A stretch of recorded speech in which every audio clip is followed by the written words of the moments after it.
కుంభరాశి వారికి మే 19 సోమవారం రోజు జరిగేటువంటి పూర్తి అంశాల గురించి, అలాగే ఒక వ్యక్తి తప్పకుండా మీకు చేతులు జోడించి దండం పెట్టబోతున్నారు. మరి ఆ వ్యక్తి ఎవరో ఈ వీడియోలో మీరు తప్పకుండా తెలుసుకోండి. అలాగే కుంభరాశి వారు మొట్టమొదటిసారిగా మన ఛానల్ని చూసినట్లయితే తప్పకుండా ఛానల్ని సబ్స్క్రైబ్ చేసుకొని వీడియో నచ్చినట్లయితే లైక్ చేయడం మాత్రం మర్చిపోద్దండి. ప్రతి ఒక్కరు కామెంట్ బాక్స్లో ఓం నమ శివాయ అని ఒక కామెంట్ కూడా రాయండి.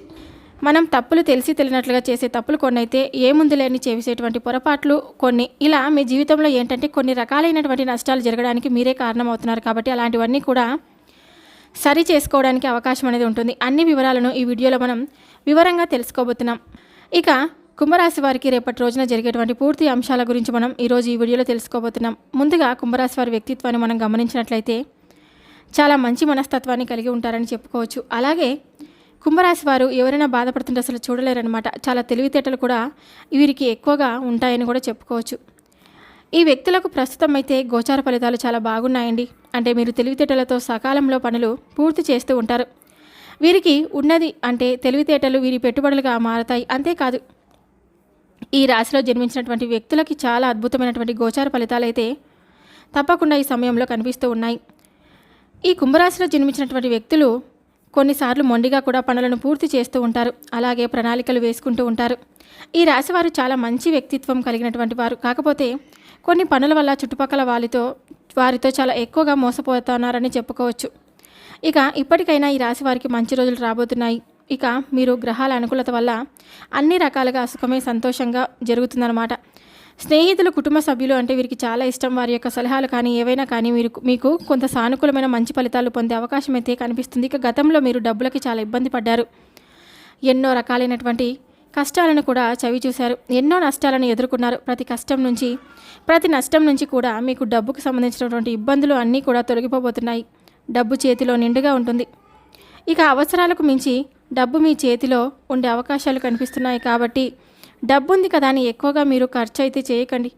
మీరు చాలా నిదానస్తులు, చాలా మర్యాదస్తులు, చాలా గౌరవంగా పద్ధతిగా వారి పని వారు చేసుకుంటూ వెళ్ళిపోయేటువంటి మంచి మనస్తత్వం కలిగినటువంటి వారిగా చెప్పుకోవచ్చు అనమాట. చాలా సైలెంట్గా ఉంటారు.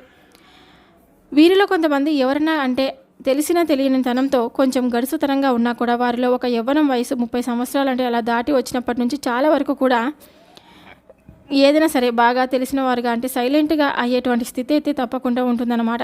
ఎందుకంటే ఇప్పుడు సమాజంలో అదే నడుస్తుంది. మనం బాగుండాలి, పక్క వాళ్ళు మాత్రం బాగుపడకూడదు అనేటువంటి భావన అయితే ఉంటుంది కదా. మీరు ఏంటంటే మీకు ఏంటో అందరూ బాగుండాలి, అందులో మనం ఉండాలి అని చెప్పేసి అనుకుంటూ ఉంటారు. కానీ కళలో కూడా నాశనం అయిపోవాలని ఎప్పుడు కూడా వీరు అనుకోరనమాట. అలాంటి మంచి మనస్తత్వాన్ని కలిగి ఉంటారు. వీరికి దైవానుగ్రహం ఎక్కువగా ఉంటుందని చెప్పుకోవచ్చు. ఎన్నో కష్టాలు, ఎన్నో నష్టాలు, ఎన్నో ఎదురు దెబ్బలు ఎదురైనప్పటికీ కూడా వీరు మంచితనమే వీరికి మంచి చేస్తుందన్నమాట. రేపటి రోజున ఒక వ్యక్తి తప్పకుండా మిమ్మల్ని చేతులు జోడించి దండం పెట్టబోతున్నారు. ఆ వ్యక్తి గురించి మీరు తప్పకుండా తెలుసుకుంటారు. ఇంకా ఆ వ్యక్తి మిమ్మల్ని ఎప్పుడెప్పుడు ముంచెత్తాలని అంటే ముంచేయాలని, ఎప్పుడెప్పుడు మిమ్మల్ని బాధ పెట్టాలని, ఎప్పుడెప్పుడు మీరు నాశనం అవుతుంటే చూడాలని కలలు కంటున్నటువంటి ఆ వ్యక్తి మీకు ఇంతకుముందు కూడా ఎదురై ఉంటారు. వారు మీ బంధువులలో ఉన్నవారు కావచ్చు, మీ స్నేహితులు కావచ్చు, మీ ఇరుగు పొరుగు వారు కావచ్చు, మీ కుటుంబ సభ్యులే కావచ్చు. మిమ్మల్ని చూసి ఓర్వలేక అంటే మీరు బాగుపడుతుంటే అసలు చూడలేకపోతూ ఉంటారనమాట. మీ చేతికి అధిక మొత్తంలో ధనం వచ్చిందని వారు చాలా అంటే చాలా మనస్సులో ఒకటి పెట్టుకొని పైకి ఒకలాగా మాట్లాడుతూ మీ చుట్టే ఉండి మిమ్మల్ని ఎప్పుడెప్పుడు నాశనం చేయాలని, మీరు బాధపడుతుంటే చూడాలని, ఆనందంతో పరవళ్ళు తక్కాలని, ఇలా మిమ్మల్ని ఎప్పుడు కూడా ఒక స్టేజ్లో బాధపడే స్టేజ్లో చూడాలని వారు కలలు కంటూ ఉన్నారనమాట. ఏదైనా మంచి సలహా వస్తుందేమో అని అంటే ఏదైనా ఒక మంచిగా మీకు జరుగుతుందా అని వాళ్ళు ఎప్పుడు కూడా ఓర్వలేరండి. తప్పకుండా మీకు చెడు తలపెట్టాలనే చూస్తూ ఉంటారు. అలాంటి వారు మీరు ఎవరో ముందుగానే తెలుసుకొని దూరంగా ఉండడం చాలా మంచిదన్నమాట. అంటే ఇక్కడ క్లియర్గా మనం ఏంటంటే కనుక రేపటి రోజున ఆ వ్యక్తి మిమ్మల్ని ఇంతకుముందు అంటే ఏదైనా కానీ మిమ్మల్ని బాధ పెట్టి మిమ్మల్ని నాశనం చేయాలని అనుకొని ఆ వ్యక్తి మిమ్మల్ని వారి గురించి మీరు తెలుసుకున్నప్పటికీ కూడా వారు మీ ముందు నటిస్తారనమాట. అంటే మమ్మల్ని క్షమించండి అనేలాగా మీ ముందు చేతులు జోడించి అడుగుతారు. మీరు వెంటనే కరిగిపోయి వారితో మాట్లాడడం కానీ, ఇంకా వారి ప్రవర్తన గురించి మీరు ముందుగానే మీకు తెలిసి కూడా వారితో స్నేహం చేయడం కానీ ఇటువంటి పనులైతే చేయకండి. అలా చేయడం వల్ల మీకు తప్పకుండా ప్రమాదం పొంచి ఉందని చెప్పుకోవచ్చు. ఎప్పుడు కూడా ఎవరిని గుడ్డిగా నమ్మొద్దండి. మీరు నిత్యం కష్టపడుతూ ఉన్నటువంటి వ్యక్తులు కాబట్టి మీ కష్టాన్ని మీరు నమ్ముకోండి. ఒకరిపైన ఆధారపడకండి. ఎప్పుడు ఎవరి జోలికి పోకూడదు. మనం పని చేసుకుంటూ వెళ్ళిపోతూ ఉండాలి. ఎవరి దగ్గర చేయి చాపేటువంటి పరిస్థితి మనకు ఎప్పుడు రాకూడదు. కానీ ఒకరి దగ్గర వెళ్ళి మాకు ఇది కావాలి అని అడిగేటువంటి పరిస్థితి మాత్రం నాకు ఎప్పుడు కూడా రాకూడదని చెప్పేసి గట్టిగా దృఢ సంకల్పంతో ఉంటారండి ఈ రాశివారు. తప్పకుండా అంటే ఏదైనా కానీ ఒక సంకేతంగా మీకు అనిపిస్తూ ఉంటుందన్నమాట. ఆ వ్యక్తులు ఎప్పుడైనా మీ ముందు ఎదురైనప్పుడు మీ మనసుకు అప్పుడే తెలుస్తుంది, ఇంతకుముందు మేము వీరి వల్ల దెబ్బతిన్నాము, ఇప్పుడు కూడా దెబ్బతినకూడదు, కొంచెం జాగ్రత్తగా ఉండాలి. ఎంత మంచిగా నటించినప్పటికీ కూడా వారి నుంచి మాకు ప్రమాదమే పొంచి ఉంది. పైకి ఒకలా, బయటికి ఒకలా, మన ముందు ఒకలా, వెనకొలకలా, ఒక రకంగా మనల్ని గోతులు త్రవ్వాలని ఎదురు చూస్తూ ఉంటారనమాట అలాంటి వ్యక్తులు మీకు తప్పకుండా వారి మనస్తత్వం గురించి తెలిసే ఉంటుంది. కాబట్టి దూరంగా ఉండడం చాలా మంచిదన్నమాట. అలాగే మీ జీవితం అనేది అనుకూలంగా మారబోతుంది. మీ చుట్టూ ఉన్నటువంటి ప్రతికూల శక్తులు ఏవైతే ఉన్నాయో అవి కూడా తొలగిపోబోతున్నాయన్నమాట. మీ జీవితం తప్పకుండా రేపటి రోజున కొత్త మలుపు తిరగబోతుంది. ఏదో తెలియని ఒత్తిడి, గత కొన్ని రోజులుగా గుండెల్లో ఉన్నటువంటి బాధ అవన్నీ కూడా చెదిరిపోబోతున్నాయన్నమాట. అంతా కూడా అనుకూలంగా ఉంది. ఆర్థికంగా విషయానికి వస్తే కనుక ఆర్థికంగా కూడా చాలా అనుకూలంగా ఉందన్నమాట. ఏదైనా మన మదిలో కలతలు ఉంటే అవన్నీ కూడా తొలగిపోబోతున్నాయి. ఈ రాశి వారికి సహజమైన ధైర్యం, నాయకత్వ లక్షణాలు కలిగి ఉంటాయన్నమాట.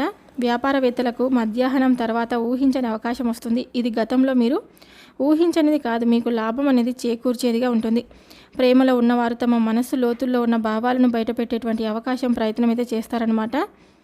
ఇంకా ఏదైనా కానీ అంటే వారి విశేష ఫలితాలను మోసుకొచ్చే విధంగా ఈరోజు మీకు గ్రహస్థితులు కూడా అనుకూలంగా మారుతాయండి. ఉదయం నుంచి మీ మానసిక స్థితి కూడా చాలా స్థిరంగా ఉంటూ మీరు తీసుకునే నిర్ణయాలు మీ భవిష్యత్తును మార్చే విధంగా కూడా తప్పకుండా ఉంటాయి. ఉద్యోగాలలో ఉన్న వారికి ప్రమోషన్స్ స్థానం మరియు ఆఫీస్లో గుర్తింపు ఏదైనా కానీ మంచి ఫలితాలు అయితే పొందేటువంటి అవకాశం ఉంది. వ్యాపారవేత్తలకు గతంలో పడిన కష్టాలకు ప్రతిఫలం తప్పకుండా ప్రారంభమవుతుంది. ఇది ఇంటి వాతావరణం ఆనందంగా ఉంటుంది.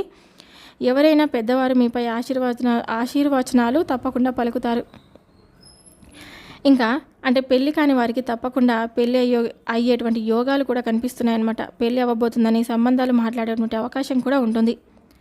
ఆరోగ్యం కూడా మెరుగ్గా ఉంటుంది. శరీరంలో కొత్త ఉత్సాహం అనిపిస్తుంది. ఈ సమయంలో అయితే గోచారం చాలా అనుకూలంగానే ఉంటుందని చెప్పుకోవచ్చు. ఇంకా గోచార ఫలితాలు కూడా అనుకూలంగానే ఉన్నాయి. ముఖ్యంగా ఈ రాశిలో జన్మించిన వారికి అత్యంత గొప్ప రాశి అని పరిగణించవచ్చు అనమాట. ఈ రాశి వారికి చాలా గొప్ప ప్రవర్తన కూడా ఉంటుంది. కష్టపడి విజయాన్ని సాధిస్తూ ఉంటారు. ఎంత కష్టం ఎదురైనా సరే అసలు దేనికి కూడా భయపడరని చెప్పుకోవచ్చు అనమాట. ఎంత కష్టం ఎదురైనా సరే మీరు కష్టపడుతూనే ఉంటారు. ఎక్కడా కూడా మధ్యలో వదిలేసి మాత్రం వెళ్ళరని చెప్పుకోవచ్చు. ముఖ్యంగా చెప్పుకోవాలంటే కనుక ఈ రాశిలో జన్మించినటువంటి వ్యక్తులు ఎవరైతే ఉన్నారో వారు చాలా మంచి వ్యక్తులు. ఎవరైనా ఆపదలో ఉంటే మాత్రం రక్షిస్తూ ఉంటారు. ఆపద నుండి రక్షించడంలో మాత్రం మీరు చాలా ముందుంటారని చెప్పుకోవచ్చు. అయితే ఈ రాశిలో జన్మించినటువంటి వ్యక్తులను ప్రస్తుతం నడుస్తున్నటువంటి సమయం అయితే అనుకూలంగా ఉంటుంది. అలాగే వీరికి ఉన్నటువంటి కొన్ని ప్రతికూల పరిస్థితులు ఏవైతే ఉన్నాయో అవి కూడా తొలగిపోతే అవకాశం తప్పకుండా ఖచ్చితంగా కనిపిస్తుంది. ప్రతికూల శక్తులు ఏవైతే ఉన్నాయో అవి మీకు దూరం అయిపోతున్నాయి. అలాగే మిమ్మల్ని ఎప్పుడు ఒక వ్యక్తి మిమ్మల్ని అవమానించడం కావచ్చు, మీకు ఉన్నటువంటి ప్రతి సమస్య గురించి ఖచ్చితంగా తొలగిపోయి ఇక్కడి నుంచి అంటే జీవితంలో ఎదిగే అవకాశం ఉంది. అలాగే మిమ్మల్ని ఎవరైతే ఇది వరకు అవమానించి ఉన్నారో అవన్నీ కూడా ఈ సమయంలో తొలగిపోయి తప్పకుండా ఆ వ్యక్తులు మీ ముందు తప్పకుండా చేతులు జోడించి మీకు నమస్కరిస్తారు. మా తప్పులను క్షమించండి అని అడుగుతారు. ఎందుకంటే వారి తప్పును వారు తెలుసుకున్నారు కాబట్టి వారి తప్పును తప్పకుండా క్షమించమని అడుగుతారు. అలాంటి వ్యక్తులకు దూరంగా ఉండండి. ధనం ఉన్నప్పుడు ఒకలా, డబ్బు లేనప్పుడు ఒకలా ప్రవర్తించేటువంటి బంధాల నుంచి మనం ఎంత దూరంగా ఉంటే అంత విముక్తులం అవుతామండి. అలాగే రేపటి రోజున మీకు తప్పకుండా శివారాధన తప్పనిసరి. శివాలయానికి ప్రతి ఒక్కరూ వెళ్ళండి. శివుడిని దర్శించుకొని శివుడికి ఎంతో ఇష్టమైన గంగతో అభిషేకం చేయండి. శివుడు ఉప్పొంగిపోయి మన కోరికల్ని తప్పకుండా నెరవేరుస్తాడు. అలాగే ప్రతి ఒక్కరూ శివుడికి ఎంతో ఇష్టమైనటువంటి ప్రీతికరమైనటువంటి కొబ్బరికాయను కూడా సమర్పించండి. శివుడు ప్రసన్నుడై మనం అనుకున్నటువంటి ఏ కోరికనైనా తప్పకుండా నెరవేరుస్తాడని ప్రతి ఒక్కరూ చెప్తారు. కాబట్టి మీరు శివాలయానికి చక్కగా వెళ్ళండి. బిల్వ పత్రాలు కానీ ఇలా ఉన్నట్లయితే అంటే పారిజాత పుష్పాలు కానీ శివుడికి ఎంతో ఇష్టం కాబట్టి ఆ పుష్పాలతో శివుడిని పూజించండి. తప్పకుండా శివుడిని గంగతో అభిషేకం చేయండి. మీకు ఉన్నటువంటి కోరికలు, ఉన్నటువంటి సమస్యలు అన్నీ కూడా తప్పకుండా నెరవేరుతాయన్నమాట. పేదలకు, వృద్ధులకు దాన ధర్మాలు చేస్తూ ఉండండి. బాటసారులకు గొడుగులు కానీ చెప్పులు కానీ దానాలు చేస్తూ ఉండడం వలన మీకున్నటువంటి నెగిటివ్ సమస్యలు కానీ ఏదైనా కానీ నరదిష్టి నరఘోష ఆర్థిక సమస్యలు ఇవన్నీ కూడా తప్పకుండా తొలగిపోయి అందరూ కూడా సంతోషంగా ఉంటారు. వీడియో నచ్చితే లైక్ చేయండి, సబ్స్క్రైబ్ చేసుకోండి.